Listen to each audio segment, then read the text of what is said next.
Hi there and welcome back to Salerno 43. We are on September the 11th, which is the third turn, about to move into the German activations.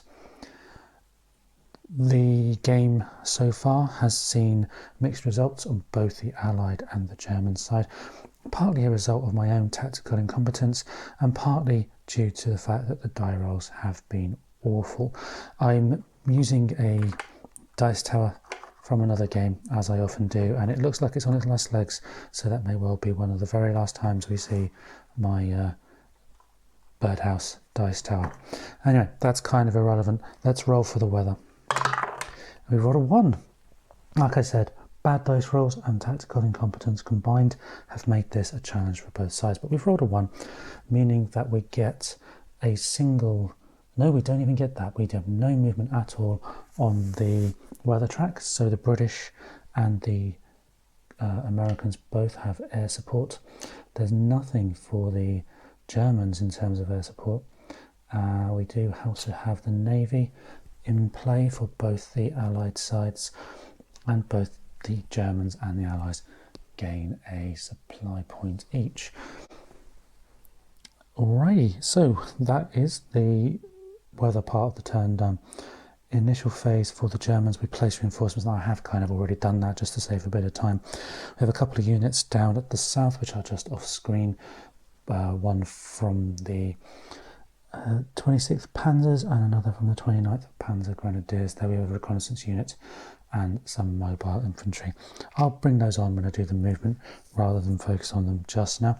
In the north we have a couple of units from a couple of counters representing the 15th Panzer Grenadiers. There is a Panzer itself plus a rather sizable group of mobile infantry there, quite a chunky unit coming on, and that's going to be really helpful for the Germans because the Allies just here can quite easily punch up through towards Avellino should they choose to this turn. Fortunately for the Germans, those units should be able to come down and try and prevent that from happening. In addition, we have the divisional ASU for the 14th Panzers and a corps ASU, which actually represents a Nebelwerfer division. So they're going to come in at the top as well, and I'll decide where to put those in just a moment. The 15th Panzers do have another unit down here, so I'm just wondering how best to support that group there while also defending this region. I'll cross that bridge when I get to it. So that is the reinforcements. Replacements, we do have one. Nope, sorry, my mistake. We do not have any replacements yet. That is on the next turn. So all that's left is to flip any ASUs with supply points, but I don't think I have any fired from last turn, meaning we can jump straight into the movement. And let's start down at the bottom. I'll just move the units that are currently off screen closer to the top of the board, so moving the mobile infantry there, and then the reconnaissance unit I will also move up and place it not far behind, just slightly to one side there, maybe even move it slightly further up, well within the mobile infantry and mobile unit movement range. So let's think about the rest of the units for the Germans. Those two have moved. So what I'll do is I'll actually work my way from the bottom to the top this time, just to keep things different. We have possibly just off shot, if I just move the camera back very slightly, we have a couple of units here. There is a Fallschirmjäger unit, which I think I will pop in with, or at least near, the 16th Panzers there, and I think I will move them 1, 2 and then 3 just there. The garrison and the 76th Panzer Divisional, or the Corps ASU rather, I will pop both of those. Well, actually no, I won't put both of them in now. I'll put the garrison with the other garrison in Agripoli to defend that. This counter here, I'll move just the one space to allow it to provide some column shift support for any of the units in this general region here. The counters here, which is a fairly chunky stack of 29th Panzer Grenadiers, I will actually leave them be, but I'll just pop the ASU on the top to remind myself that there is an ASU there. Yeah, that's a VP hex under there when I stop knocking all the counters over. So I don't really want to move that too far away from there at this point. The units to the north, just here, near Montecorvino, Revelia, goodness me, I kind of want to keep them put where they are, but then I'm conscious that under there is a VP hex. Here is another VP hex where a Boli is, and then we also have the potential to run rampant up through towards Salerno. I think what I'll do, I kind of want to be attacking as well. That's the worrying thing. But then maybe that boat has sailed, attacking the allies on the beaches just there. They are quite weak, so let's put these guys both in here. There's plenty of stacking room for all of those units in that hex there, which is a VP hex. And then I will move this unit from the 16th Panzers back a little bit, just to make sure it's well within range of any support should it need it from the ASU just there. This group of 15th Panzer Grenadiers, I think I will leave them where they are, just kind of manning the pass, so to speak. Which leaves the north. What should I do with the units in the north?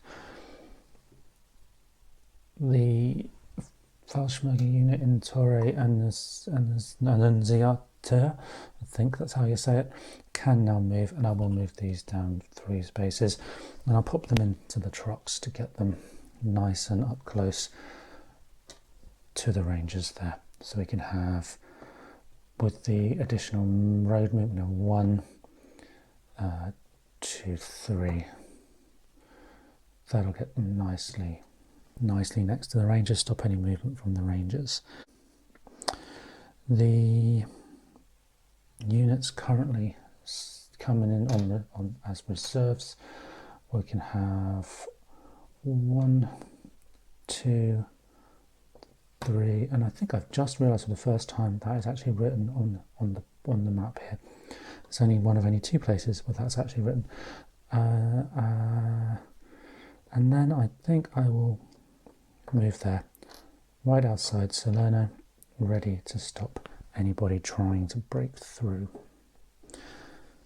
15th Panzer Grenadiers do not have an ASU currently, and in fact I don't think they get one the entire game, so we're going to need to move that core ASU down as well. Okie dokie. Let's bring that core ASU on. Let's bring that on. Yeah, let's bring that on here so we can go. So I can put them in this box, you see, and I really shouldn't now move them back without spending a turn doing it. So let's move them while we can. So we have 1, 2, 3, 4. Pop it just there within range. I might need to move it just there to make sure we can, should we choose to, attack Salerno. And the final counter to move then is the 14th Panzer ASU. We don't have any 14th Panzers on the board at the moment. As far as I can see anyway. Just wondering, that probably is a core ASU and I'm just reading it wrong. Yeah, that looks like a core ASU, so that can come down to support, and in fact I'll just pop it in exactly the same spot. That has a slightly longer range, so maybe I won't do that actually.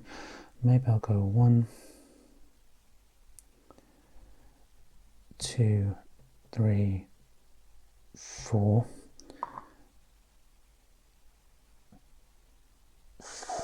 5, and then extended movement for 6 and 7, and then pop that there. That is going to mean it's disrupted, so I won't be able to support this turn, but it's in a nice position to support later.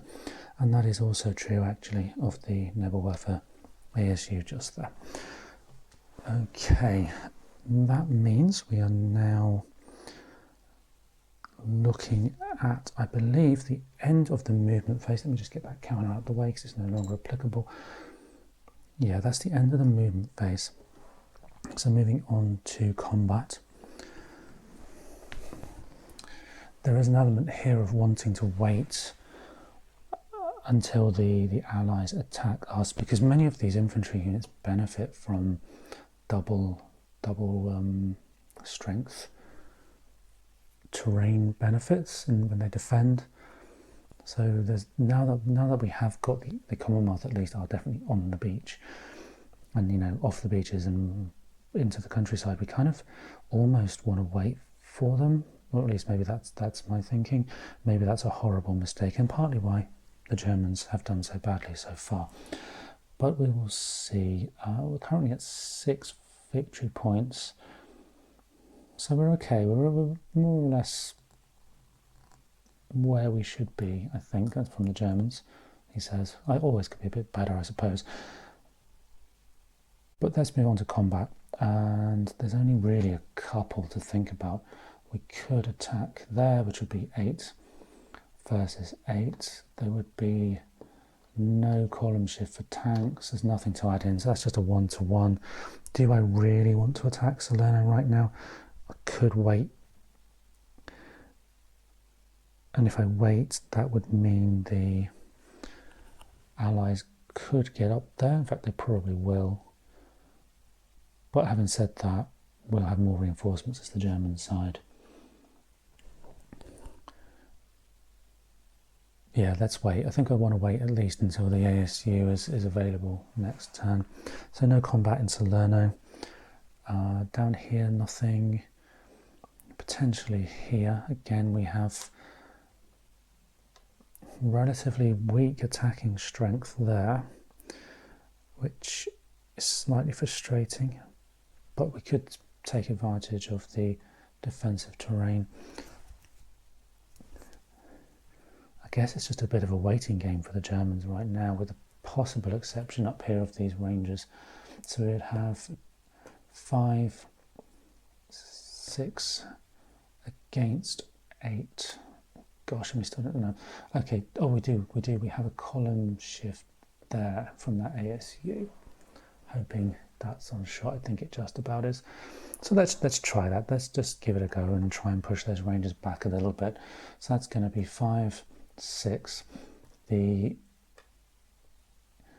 Rangers have 8 due to the doubled defensive terrain buff of the city. We are in Nociera Lo Fiore, and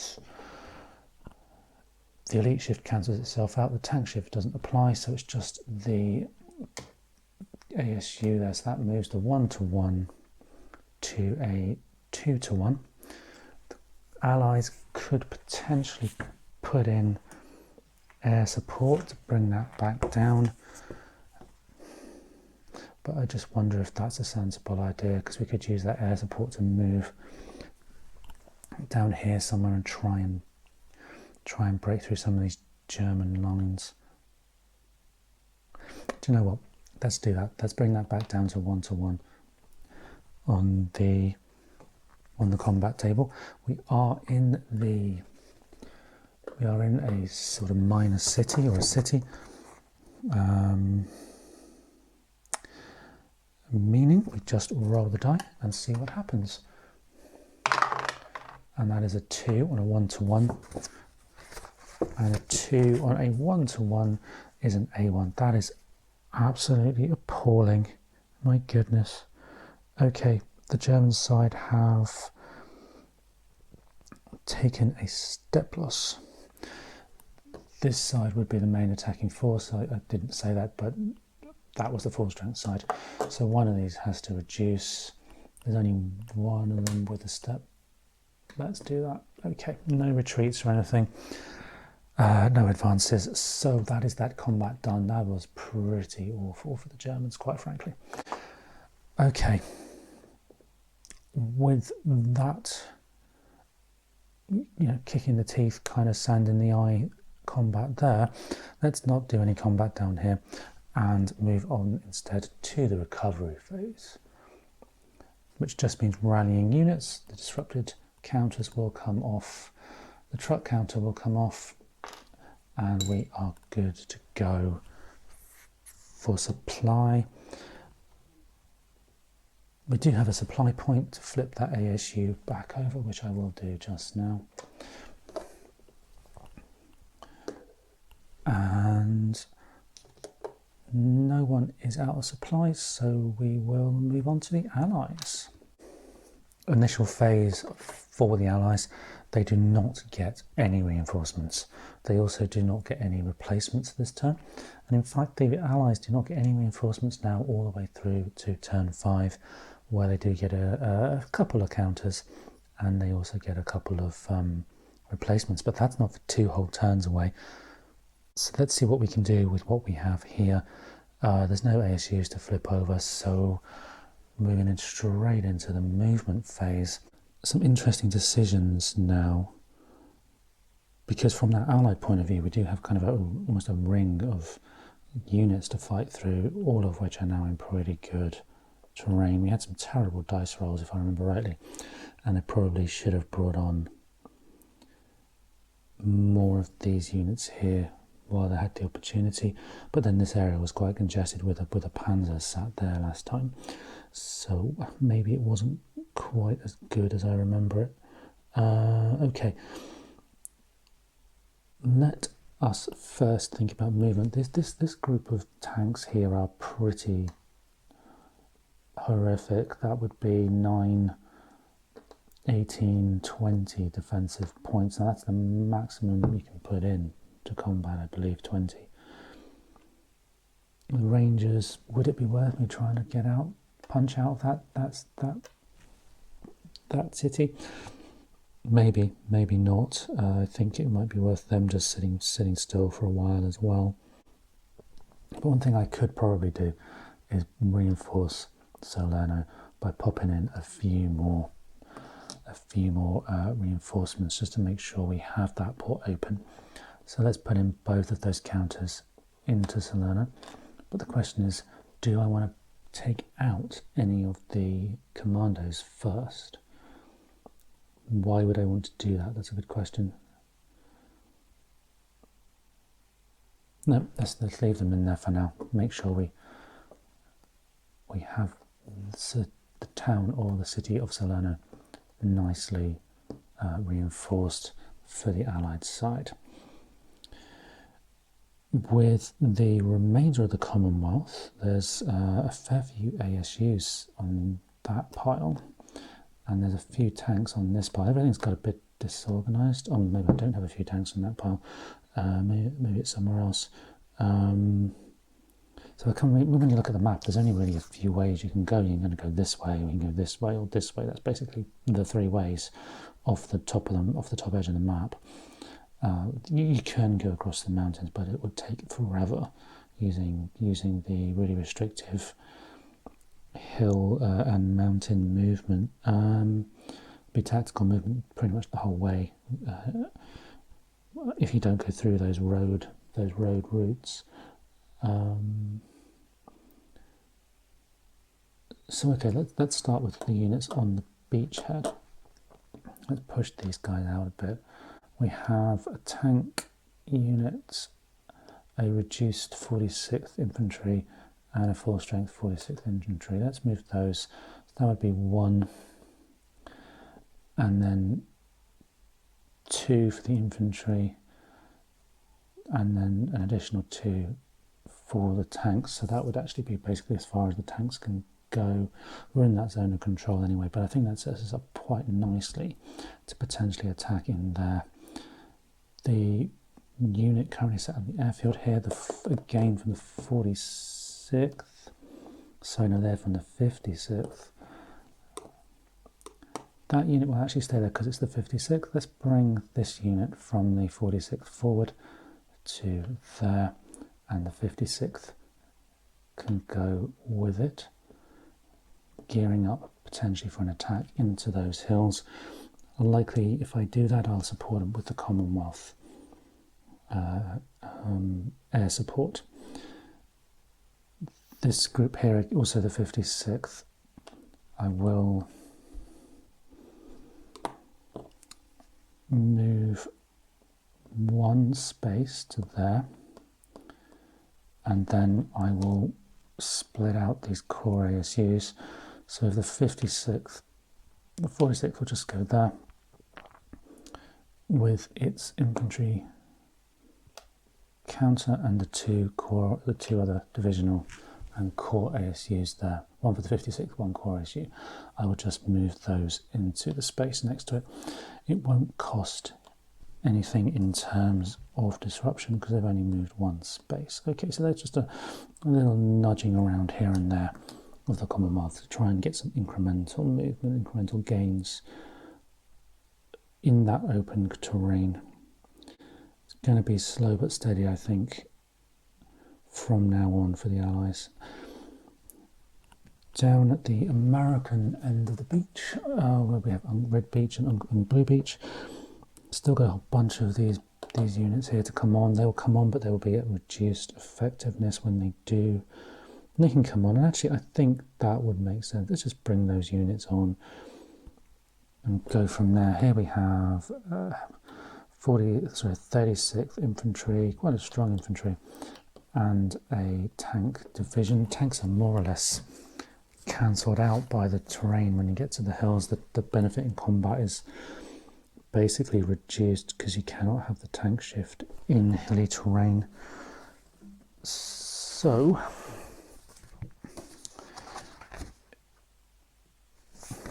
it is quite tricky, some of the decisions in this game now from both sides. Or maybe I'm overthinking it, I don't know. Like I said, it's my own incompetence that's got both sides to this position in the first place. Now, I think it would make sense to try and shore up this section while allowing these guys here to come on and move through towards the centre. Don't know if that's a sensible idea, but that's what we'll try and do. I say that because we have the 36th ASU, 36th Infantry, 36th Infantry there. So that seems sensible to keep everybody together, at least in some way. So let's move that unit there. We can use the road, so there's no real cost in movement for the tanks. They'll stay put. The 36th Infantry, 36th ASU will just go into the VP hex there, which is the village or the town of Paestum, and that will then be able to support both of those units. Well, one of those two units, but either or, depending on who attacks really, or who gets attacked. Meaning we can then bring on these guys. Now we have a stack there of 3, 4, 5, 6, because the divisional ASU for the 45th is free. So they're all going to come on, and then we are going to bring them one space for the tactical movement. They will have to go at half effectiveness, and the ASU will be disrupted, but I won't bother putting that counter on because unless I choose to attack with them, it doesn't really do anything right now. And the other group of units here is a core ASU, and then a bunch of tanks. That's where I got muddled up from a moment ago up in the north there. So let's bring those on, and again, tactical movement will get them to there. And we need to put that counter on to show that they are at half effectiveness. Allied movement is done. A lot of thinking there. Moving into combat.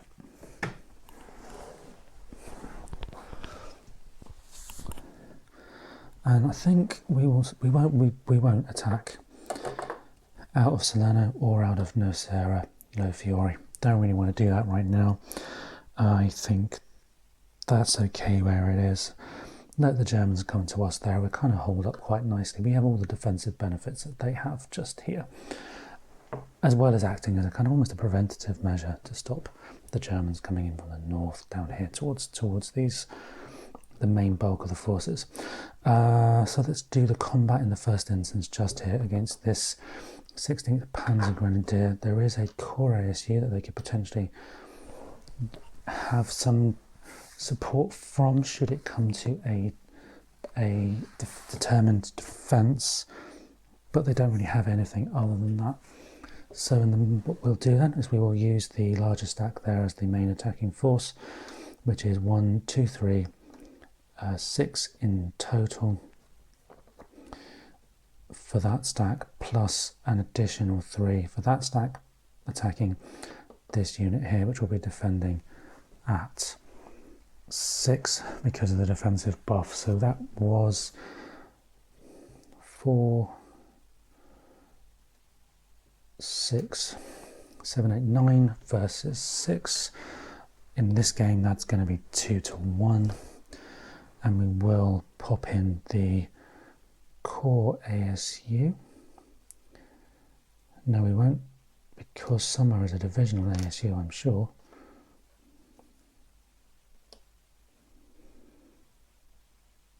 Yeah, the divisional ASU is just there for the 46th. So we will use the 46th ASU to provide support in this hex here. So that's one column shift, taking from 2 to 1 to 3 to 1. We don't get the tank buff, we don't have any elite units, but it would be cancelled out anyway. We could put in the core ASU if we chose to. The core ASU being that one there, but we won't. I'll save that for this hex here. So that's going to be just 3 to 1, hilly terrain, see what happens. That is a 3 on a 3 to 1, and on a 3 to 1, a 3 is a DR2, advance 2. The Germans will do a desperate defence, won't use the ASU there though, and we'll save that for any potential defence of the VP hex. And that's a 3, so the desperate defence in hilly terrain fails, but with no additional losses. So we just retreat back to 1 and 2, and then that is a disruption. The Allies can move forward too, and we could potentially do breakthrough combat, really drive that home. So move in 1,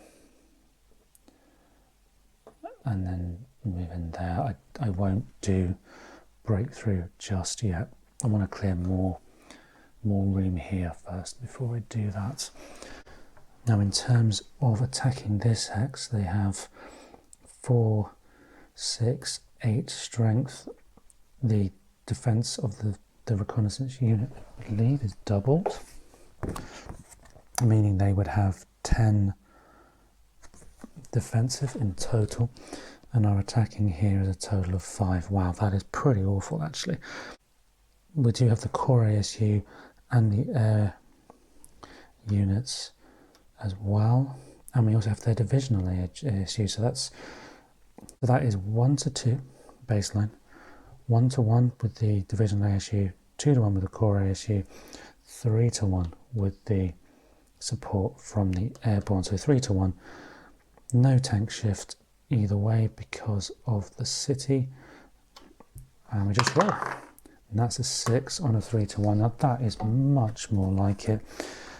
This is where the Germans wish they were rolling like that. So a 6 on a 3 to 1 is D1. Defender loses a step, and they must either retreat 3 and become disrupted or conduct a determined defence. Attacker can advance up to 3 hexes with mechanised units, 2 hexes with non-mechanised. Well, okay, so defender loses a step. Well, that's probably going to need to be the reduced size unit of reconnaissance. Then I will do a determined defence. That's a 3, flipping that to make it a 4. We are in a city, So 4 in a city is a P result. The lead unit would have just been the top tank.